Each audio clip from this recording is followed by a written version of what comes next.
This trip we're about to embark on is one of the most expeditionary trips a person could take in their entire life. We're going to the high Arctic, we're going to Svalbard,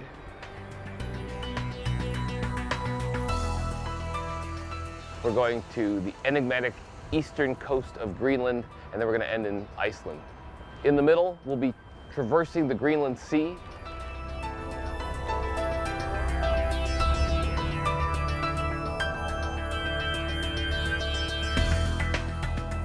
You couldn't do better for an expedition. There's no certainties, but the rewards are high.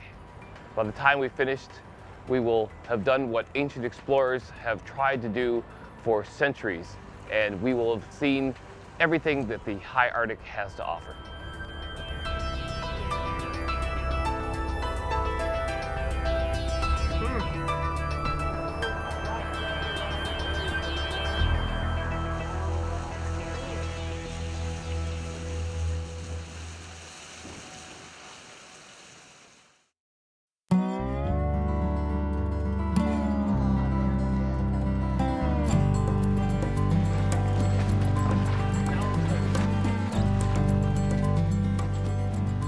Right where I'm standing is an interesting example of fox dung.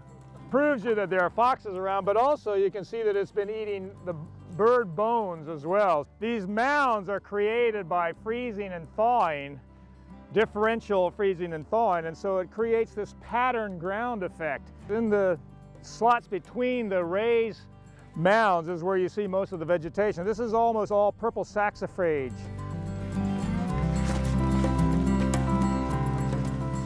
There's permafrost just 12 inches or whatever below the surface, which is a barrier, which is like a bedrock.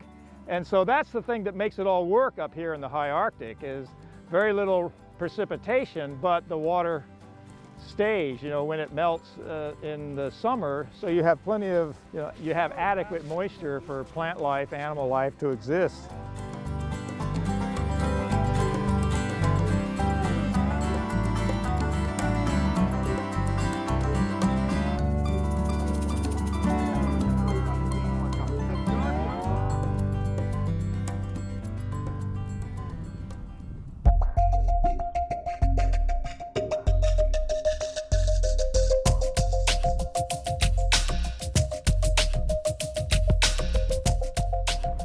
We're very lucky on the National Geographic Explorer to have a new expedition tool, the UAV, or the drone.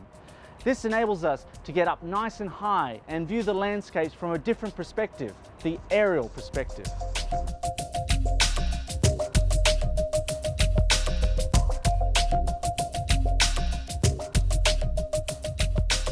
This new UAV technology is absolutely amazing. Underneath is a camera on a gimbal that is 4K, twice the resolution on most TVs around the world. It's also fully automated. It flies itself using GPS, and it has self-preservation built in as well, that if it starts to run out of battery, it will go back to where it took off from and land itself.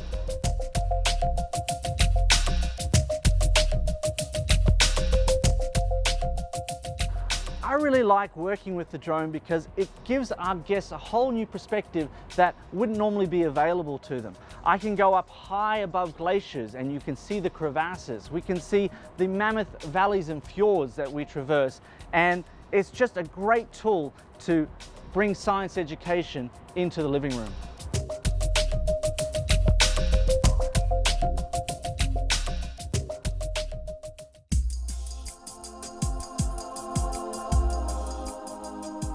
Diving in polar regions is a special privilege, but it also requires a lot of preparation. Instead of wearing a wetsuit like you would in any other climate, we wear dry suits, which helps keep us much warmer against the cold, cold water.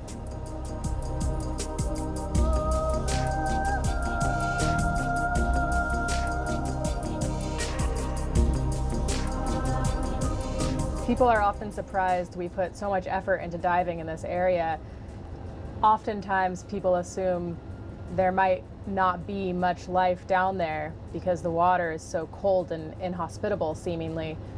But once we get underwater and are able to bring back footage to the guests, it's easy to tell there's a huge variety of life down there, despite the cold. Since cold water can hold more dissolved oxygen than warmer water can, the phytoplankton community and zooplankton community is much more diverse and abundant in these super cold regions, which then lends itself to supporting a wide variety of undersea life, whether it be small creatures or animals as large as whales.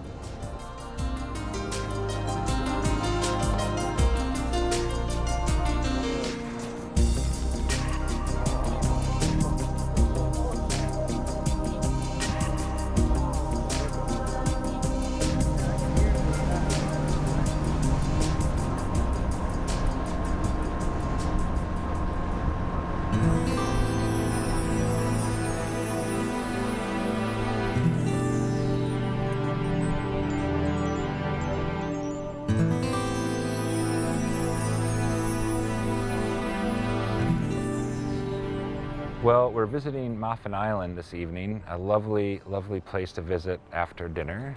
And as fate would have it, the fog lifted, the sun came out. It's a glorious evening, and we were able to pull the ship up and take a really good look at a group of walrus that are hauled out here at Moffin Island, this low, almost like a sand spit island out here, you know, tens of miles away from the mainland of Spitsbergen. And what we were witnessing is a group of almost certainly all male walrus, because this time of year there's no interest at all in breeding. These guys are just out to feed, feed, feed, and sleep, sleep, sleep, which just sounds like a bad deal.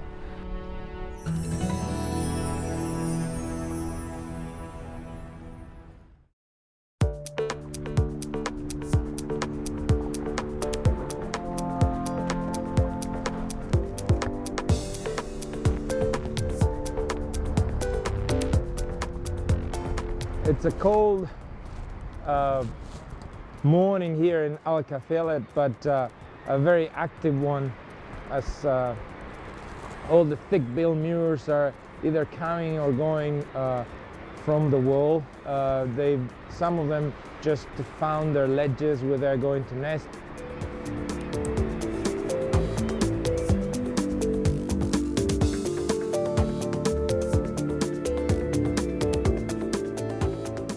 Really clearing out of the winter snow, and the place is becoming frantic. These are the few weeks of the year where the conditions are good for them to nest, and everybody seems to be getting ready for that. There's also incredible numbers of kittiwakes and a few glaucous gulls that nest in the area and make a living getting the eggs, or sometimes the chicks of the thick-billed mewers. The captain has done a great job of getting us really, really close to the wall. It's magnificent scenery with thousands of birds flying on top of our heads, making their way to the ocean or coming back with a meal to find a position in the ledges.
I'll tell you what the plan is.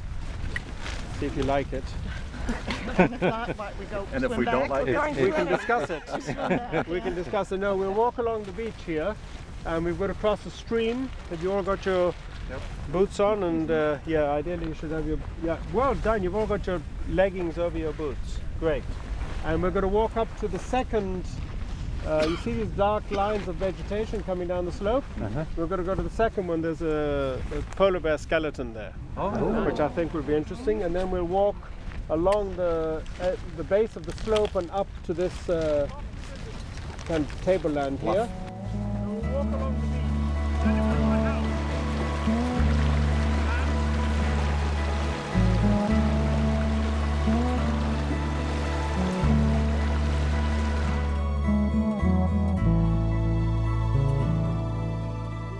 So here you've got this dead polar bear, and here you've got the head, large canines, lower and upper canines. This is the hind foot, this one here. I can't put a date on it, but it died in the last two or three months.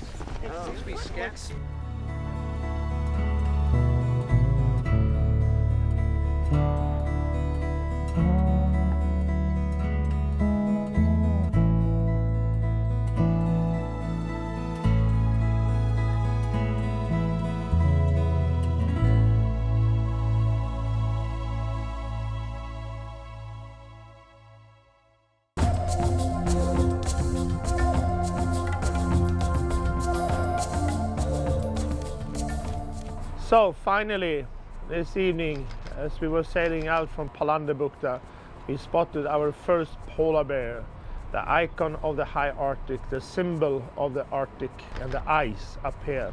It was spotted by people up on the bridge, and luckily it was water enough for the ship to come close. And as we now approach the island here, it seems to have taken up, been able to catch the smell of the ship. So this was our first bear, and it was a fantastic sighting to have a polar bear approach in that way on the first encounter. It doesn't happen every time, so that was a bonus. And of course we hope to see many more polar bears.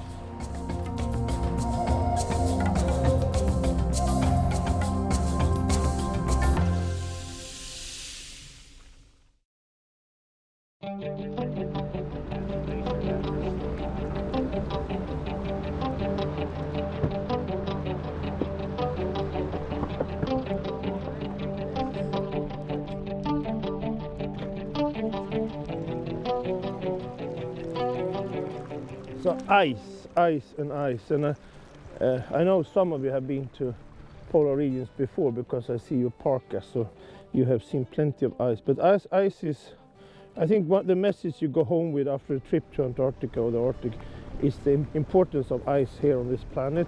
And this is glacier ice. It's very easy to tell. If you look there, you can see the air bubbles. And that is air, and the air can be very old, you know. Well, the oldest dating on ice core here in Svalbard, because it's such a small land area, is 40,000 years, but Greenland, you know, 350,000.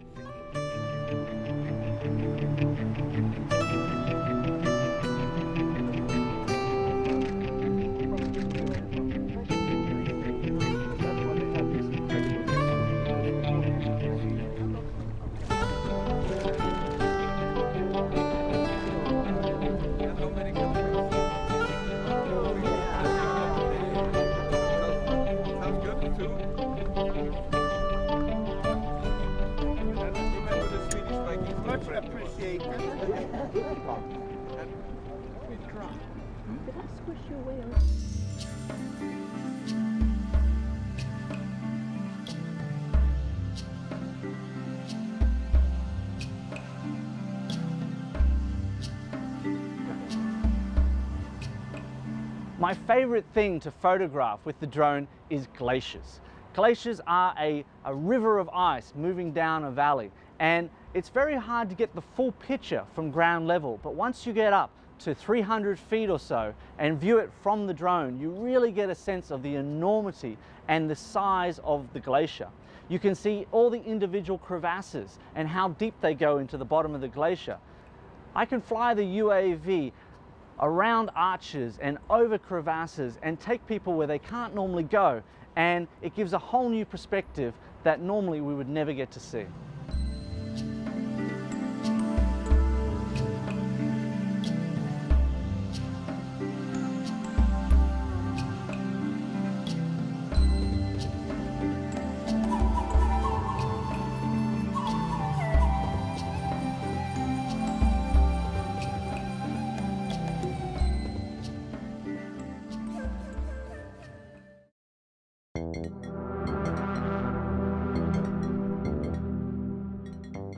So we just made a landing in Bjorn, and on the way over here, we had a really exciting encounter with a polar bear on shore. We were on the ship and we watched this polar bear for a good 45 minutes as it perused the shore, and it actually approached four very large walrus, and had second thoughts and immediately backed away. So we saw some behavior that very few people get to see.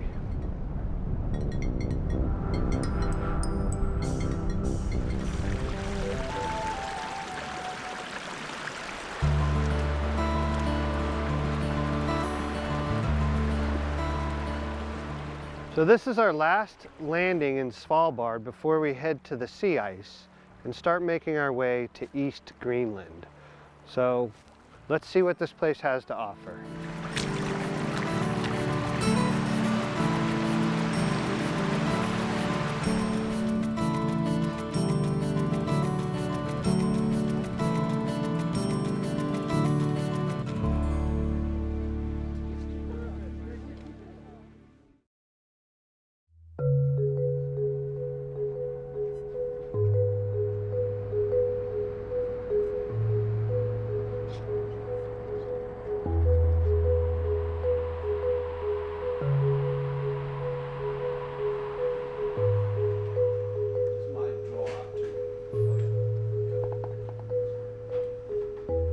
In the middle of our journey between Svalbard and Greenland, we'll be pushing through the Greenland Sea, a body of water that has foiled many attempts and many explorations over the decades.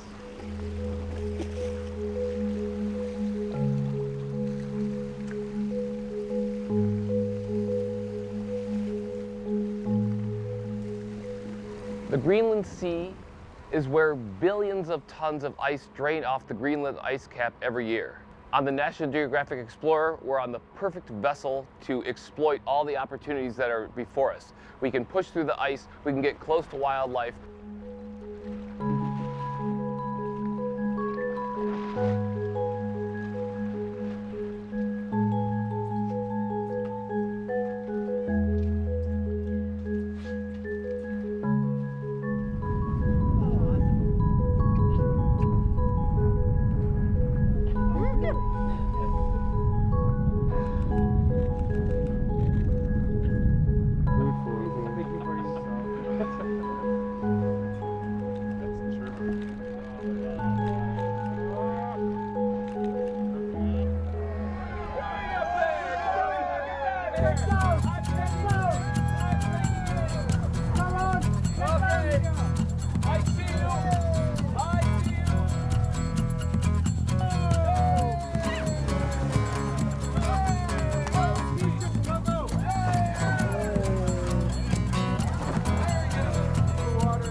we're here at Jan Mayen Island in the North Atlantic, north of Iceland. In fact, it is the northernmost volcano in the world. And it was a remarkable experience to arrive last night in the fog. We could maybe catch glimpses of the volcano.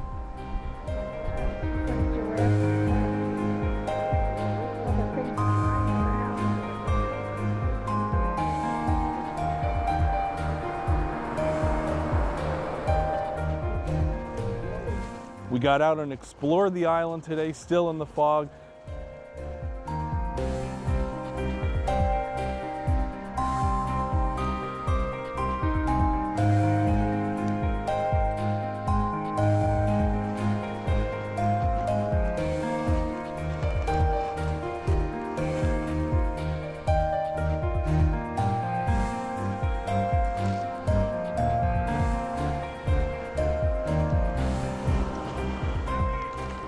And now in the afternoon to have the fog lift, the volcano emerge, spectacular summit covered with glaciers. This is an amazing opportunity to visit a unique geologic phenomenon. I've been teaching introductory geology for a quarter of a century, and I've never actually been able to experience this myself.